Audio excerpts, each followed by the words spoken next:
ప్రతిదినం ప్రభు సన్నిధి జీసస్ ఆశీర్వాదం. లార్డ్, బాగున్నారా? మీరు బాగుండాలని ప్రతినిత్యం ప్రార్థిస్తూ ప్రభుని స్తుతిస్తూ ఉన్నాం. పిల్లరా, జీసస్ ఆశీర్వాద మినిస్ట్రీ తరపున మీ అందరికీ శుభాభివందనాలు, దేవునికి స్తోత్రాలు. సంతోషకరం. ఈ పూట దేవుని వాగ్దానపు మాటతో మీ ముందుకు రావటం జరిగిందండి. ఏమిటి ఈ దినం దేవుని వాగ్దానపు మాట? దేవుని పరిశుద్ధ గ్రంథం మనం చూస్తే చూడండి, యెషయా గ్రంథము 49వ అధ్యాయము 13వ వాక్యాన్ని చదువుతున్నాను. అక్కడ ఇలా రాయబడింది, పిల్లరా, శ్రమ నొందిన తన జనుల యందు జాలిపడు యెహోవా తన జనులను ఓదార్చి ఉన్నాడు. దేశమా ఉత్సాహధ్వని చేయుము, భూమి సంతోషించుము అన్న మాటలు మనం చదువుతున్నాం. పిల్లరా,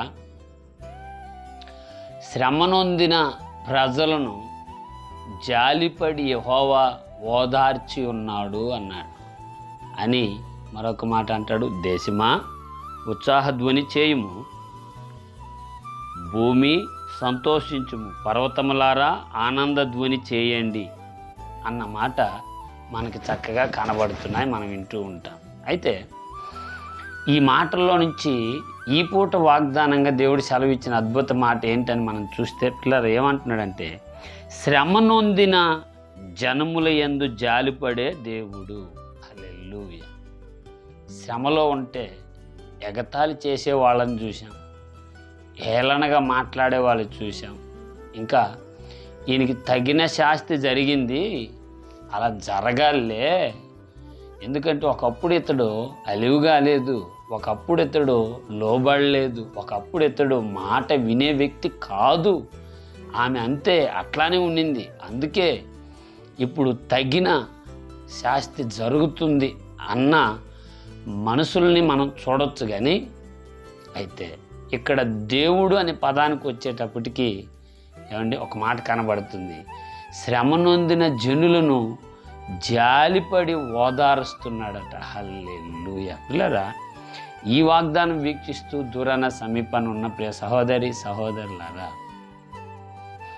కుటుంబం ద్వారా శ్రమ నొందుతున్నావో, పరిస్థితుల ద్వారా శ్రమ నొందుతున్నావో, ప్రకృతి వైపరీత్య స్థితిగతులను బట్టి శ్రమ నొందుతున్నావో, లేక నువ్వు చేసుకున్న పనుల ద్వారా శ్రమ నొందుతున్నావో తెలియదు, కానీ ప్రతి విషయంలో నీకు కలిగిన ప్రతి శ్రమ విషయంలో ప్రభు అంటారు, నేను జాలిపడ్డాను నీ యందు. హల్లెలూయా.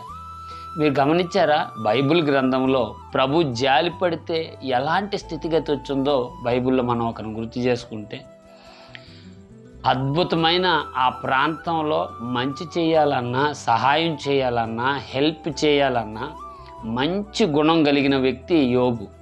చూడండి, తుఫాను వల్ల పొలంలో ఉన్న మందలు, ఇల్లు కూలిపోయే పిల్లలు, ఇంకా రకరకాల విపత్తుల ద్వారా సర్వనాశనం అయిపోయిన యోబు జీవిత ప్రయాణం దేవుడు జాలిపడితే రెట్టింపు కృపను పొందినట్లు, రెట్టింపు దీవెన పొందినట్లు, రెట్టింపు ఆశీర్వాదం పొందినట్లు, రెట్టింపు ఘనత గౌరవం పొందినట్లుగా బైబిల్ గ్రంథంలో మనకు కనపడుతుంది. ఎందుకని అంటే, సైన్యములకు అధిపతి యొగు పరమ తండ్రి జాలిపడితే ప్రభు యేసు క్రీస్తు వారి రక్తము చేత ప్రాణ ఆత్మ దేహాలు శుద్ధి చేయబడతాయి. ఆమేన్.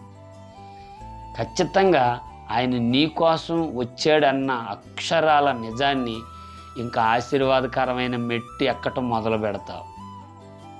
యోబు గారికి రెట్టింపు, ఎందుకని దేవుడు జాలిపడ్డాడు. ఈ వాగ్దానం వీక్షిస్తున్న నీతో ప్రభు చెప్పే మాట ఏంటో తెలుసా?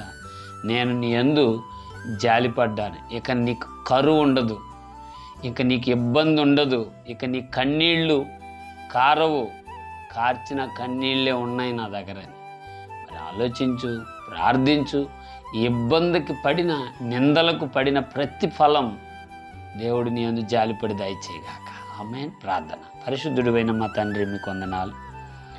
ఈ వాగ్దానం వీక్షిస్తూ దూరాన సమీపాన ఉన్న నీ ప్రియ పిల్లలు ఎవరైతే ఏ పరిస్థితులలో ఇబ్బందులు పాలై ఉన్నారో అట్టి వారిని మీరు దర్శించి బలపరిచి కృపతో నింపి కొనసాగింప చేయమని నాయనా రెట్టింపు కృపతో నింపమని, మీరు మహిమ తెచ్చుకున్నామని యేసు నామములో ప్రార్థన చేయుచున్నాను తండ్రి.